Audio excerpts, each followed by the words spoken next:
The path that we've gone is from, the first step in that path was just, are we harming people emotionally or are we helping them? And in the early 1980s, we published papers showing that women who were randomized to supportive-expressive group therapy were less anxious and depressed. They had half the pain the control group did on the same and low amounts of medication. So we demonstrated that we helped them emotionally, and we, 15 years later, replicated those findings. So we're very clear that we help people emotionally. And then in the 80s, I was so annoyed by this, wish away your cancer stuff, or you get cancer because it meets some emotional need of yours, that I thought, we have an experiment we hadn't planned on doing, but why don't we find out what happened to these women? So we went back and got the death records from the original study and found, much to my amazement, that the women randomized to our group therapy lived 18 months longer than control patients. And by 48 months after that study had begun, all the controls had died and a third of the treatment group were still alive. So I was shocked, and I thought maybe it'd be a couple of months, but this was a meaningful difference in survival. So we published that in The Lancet in '89, got a lot of attention, much of it positive, some of it very critical. And there are now 15 published randomized trials.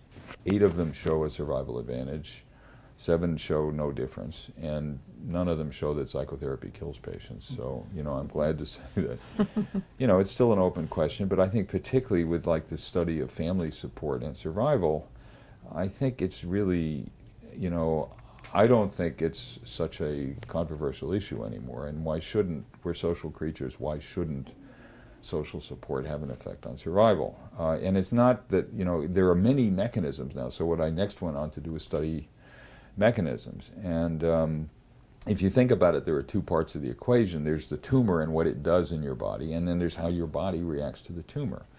When we started doing this work, people thought it laughable that immunology might have anything to do with cancer. They say cancer cells come from your own body, the immune system doesn't recognize them. Well, it's a much more complex story, and we know the immune system has a big effect. So natural killer cells have an effect on disease progression, and they kill transformed and dying cells in the body.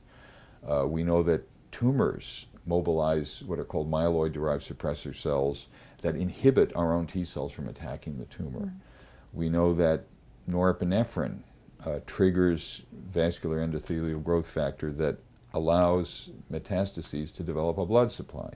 And if you block it, you actually block the growth of the tumors.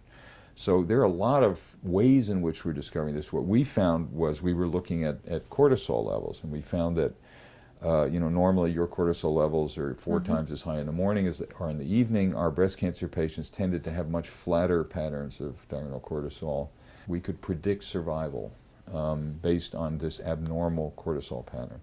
And we're studying that now in relation to sleep patterns. So one of the things we're learning, so we think that circadian rhythm, sleep, stress hormones like cortisol and norepinephrine, and components of the immune system like natural killer cells and others, all have an effect on cancer and cancer growth.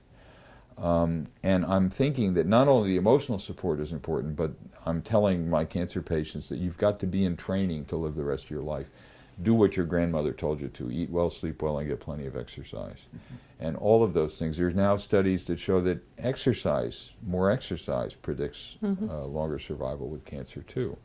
So we're learning that it's a matter of getting a grip on your life when you have cancer, and that's your emotional life, your interpersonal life, but also your physical life. Your diet, sleep, and exercise also have an effect.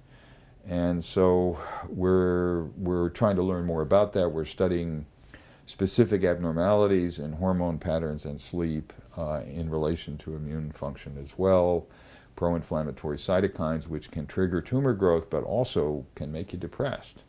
So we know that you feel kind of depressed when you have an acute bacterial infection. Those are the cytokines affecting your brain. And we know that these pro-inflammatory cytokines can affect tumor growth as well as your mood. So there are a lot of ways in which interaction between emotion and the body can have an effect on cancer, and that's the kind of thing we're working on now. The other thing, the way we're thinking about it is that it's a two-way street, that it may also be that different types of tumors have different effect on your mood and your coping abilities, that they may trigger different levels of pro-inflammatory or other cytokines that can affect your mood and the way you cope with the disease. But on the other hand, you're absolutely right that it may be that emotional support and better stress management may have a stronger effect on disease outcome with certain kinds of tumors than others, depending on what other treatments we have. And the use of Herceptin is one example in people who have these HER2-positive tumors. So I think, but that's just one of many examples. Where would you like to see body-mind research in 10 years?